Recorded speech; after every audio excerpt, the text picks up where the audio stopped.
अस्सलाम वालेकुम मरहबा टू अंदर वीडियो। कैसे हैं आप सब? मैं उम्मीद करता हूँ आप सब खैरियत से होंगे। आज इस वीडियो के अंदर हम डीवीएम के बारे में कंप्लीट डिटेल में आपको बताएंगे कि डीवीएम यानी कि doctor of veterinary and medicine, पता नहीं वेटरनरी होता है या वेटरनरी होता है ये वर्ड मुझे आज तक नहीं आया समझ, मुझे प्रोनाउंस नहीं मेरे से होता है। तो चलो जो भी है डीवीएम के बारे में आज इंशाल्लाह ताला हम कंप्लीट डिटेल से जो है ना वो बात करेंगे, ठीक है। तो सबसे पहले मैं आपको बता दूं डीवीएम भी जो है ना वो 5 साल की एक डिग्री है, ठीक है ना। अब हम डील करते हैं इंसानों के साथ, जो इंसानों के डॉक्टर हैं मेन, जो कि डिजीज़ वगैरह तलाश करते हैं यानी कि डायग्नोज करते हैं, वो एमबीबीएस डॉक्टर होते हैं, ऐसे ही है ना।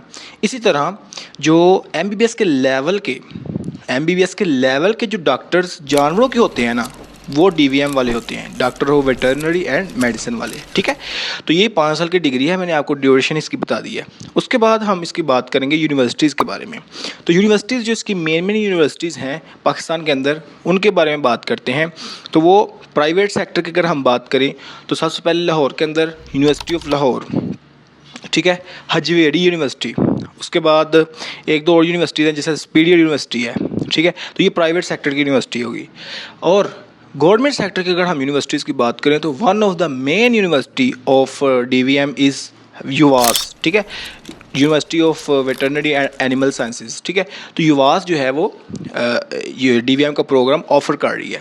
उसके बाद यूवास के सब कैंपस भी हैं, जैसे नारोवाल का कैंपस है, एक जंग कैंपस है। उसके बाद जो यूनिवर्सिटी आती है गवर्नमेंट सेक्टर में वो एरड यूनिवर्सिटी इस्लामाबाद। एक दो यूनिवर्सिटीज़ और भी हैं, ठीक है ना। फिर कोई यूनिवर्सिटीज़ जामशोरों की हैं, कुछ सिंध की यूनिवर्सिटीज़ हैं। ऑल ओवर पाकिस्तान की अगर हम बात करें तो ये यूनिवर्सिटीज़ आपने सर्च कर लेनी है। आप मतलब गवर्नमेंट सेक्टर की यूनिवर्सिटीज़ देखेंगे तो आपको पता चल जाएगा, ठीक है। तो ये यूनिवर्सिटीज़ हो गई। पहले ड्यूरेशन की बात की, यूनिवर्सिटीज़ की बात की। अब हम फ़ीस स्ट्रक्चर के बारे में बात करेंगे कि अगर आपको ये डिग्री की लागत कितनी आएगी ऑलमोस्ट, ठीक है ना, राउंड अबाउट। तो हर यूनिवर्सिटी की जो फ़ीस स्ट्रक्चर है वो डिफरेंट होती है, यूनिवर्सिटी टू यूनिवर्सिटी वेरी करती है फ़ीस, ठीक है। तो अब अगर हम बात करें यूवास की, तो अगर यूवास के अंदर आपका मॉर्निंग में एडमिशन होता है तो वहाँ आपकी जो फ़ी होगी ऑलमोस्ट 50,000 तक होगी, ठीक है, 45-50,000 इस रेंज के अंदर होगी। अगर आपका इवनिंग के अंदर एडमिशन होता है तो आपकी जो फ़ी होगी वो 70-80,000 पर सेमेस्टर होगी, ठीक है। इसी तरह अगर प्राइवेट यूनिवर्सिटी की अगर हम बात करें तो प्राइवेट यूनिवर्सिटीज़ जो होती हैं वहाँ आपसे 1,20,000, 1,30,000, 40,000, 1.5 लाख तक भी पर सेमेस्टर चार्ज किया जा सकता है अगर आपके मार्क्स जो हैं वो एफएससी में कम हैं, ठीक है। इसी तरह मैंने गवर्नमेंट का आपको बताया कि यही 50, 60, 70 की रेंज के अंदर जो है ना वो पर सेमेस्टर फ़ीस होती है। उसके बाद हम बात करते हैं एलिजिबिलिटी क्राइटेरिया के बारे में। एलिजिबिलिटी क्राइटेरिया क्या है इस डिग्री का? तो हर डिग्री की तरह इसका भी एलिजिबिलिटी क्राइटेरिया आपके एफएससी के मार्क्स हैं और साथ आपका जो है ना वो मैट्रिक के मार्क्स हैं। यूवास की अगर आप बात करें तो 70% आपके एफएससी के मार्क्स और 30% आपके मैट्रिक के मार्क्स, ये कैलकुलेट हो के आपकी एक मेरिट लिस्ट लगेगी। फिर उस मेरिट लिस्ट के अंदर आप देखेंगे आपका नाम आता है तो मोस्ट वेलकम, आप यूनिवर्सिटी में जाएँ, मोस्ट वेल डन, वेलकम नहीं, मैंने नहीं वेलकम करना, यूनिवर्सिटी ने करना है तो मोस्ट वेल डन, ओके। तो आप यूनिवर्सिटी जाएं और जाकर अपनी स्टडीज़ कंटिन्यू करें। उसके बाद अगर हम बात करें प्राइवेट सेक्टर के अंदर, ये गवर्नमेंट सेक्टर की मैंने आपको बताया है क्राइटेरिया, इसी same criteria I think private के अंदर भी है। प्राइवेट के अंदर आपका मैट्रिक के मार्क्स तो ऑलमोस्ट नहीं देखे जाते मेरे ख्याल से, आपके एफएससी के मार्क्स देखे जाते हैं। तो अगर आपके एफएससी के अंदर जो है ना अच्छे मार्क्स हैं, आपका गवर्नमेंट के अंदर नहीं एडमिशन हुआ, फिर आप जो है ना प्राइवेट की तरफ अगर आप जाते हैं तो आपकी एक तो फीस भी वो कम कर देंगे और दूसरा आपके वो ईजिली आपका एडमिशन भी हो जाएगा, ठीक है।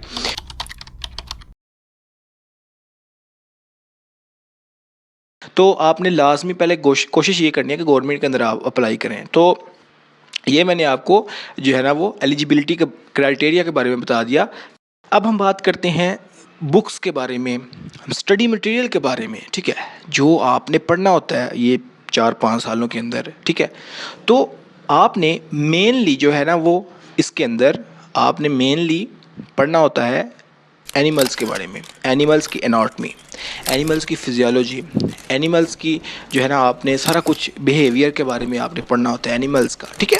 और जैसे मतलब आप इंसान की स्टडी कर रहे हैं, इंसान का स्केलेटन, इंसान की ऑर्गन्स, इंसान का जो है ना हर चीज़, फिजियोलॉजी उसकी वो स्टडी कर रहे हैं ना आप, सेम चीज़ आप जो है ना वो जानवरों के अंदर जो है ना वो आप करेंगे। तो ये आपकी मेन स्टडी है। मेन स्टडी यानी कि आपका जो मेन बुक्स आपकी रिलेटेड होंगी वो इस जानवरों के रिलेटेड होंगी। बाकी माइनर बुक्स भी होंगी, जैसा इंग्लिश हो गई, उसके बाद कंप्यूटर की बुक्स हो गई, ये माइनर सब्जेक्ट्स आते हैं, ठीक है ना, हर सेमेस्टर में आएंगे आपके। तो ये चीज़ें भी जो है ना वो इसके अंदर आपने स्टडी करनी होती हैं। तो मैंने आपको ये स्टडी के बारे में बता दिया है। अब हम इसके ना स्कोप के बारे में बात करते हैं। देखें, मैं हर वीडियो के अंदर आपको एक चीज़ कहता हूँ, हर वीडियो के अंदर, वो ये कि जो है ना स्कोप इंसान ने हमेशा खुद पैदा करना होता है। स्कोप के अंदर 3-4 चीज़ें आती हैं। एक तो आपको अपॉर्चुनिटीज़ कौन सी मिल रही हैं, दूसरे नंबर पे आपके पास स्किल कितनी है, और तीसरे नंबर पे मैं जो चीज़ रखूँगा वो आपकी लक भी है। ठीक है ना, लक बहुत मैटर करती है। ये बात गलत है कि नहीं जी वो मतलब सारा कुछ आपके स्किल के ऊपर ही मैटर करता है, ऐसा नहीं है। लक भी मैटर करती है, लक आपकी अपॉर्चुनिटीज़ पैदा करती है आपके लिए। लेकिन अगर आप हार्ड वर्किंग हैं, अगर आपके पास स्किल्स हैं, अगर आपके पास जो है ना वो अपनी फील्ड के अंदर आप एक्सपर्ट हैं, तो यकीन करें आप जिस मर्ज़ी फील्ड के अंदर है ना, आपके लिए बहुत ज़्यादा स्कोप है। जो सी मर्ज़ी है, फार्म DPT DVM या कोई भी डिग्री है ना, तो आपके लिए बहुत ज़्यादा स्कोप है। तो इस चीज़ को आपने अपने माइंड के अंदर रखना है। ओके, समझ आ गई।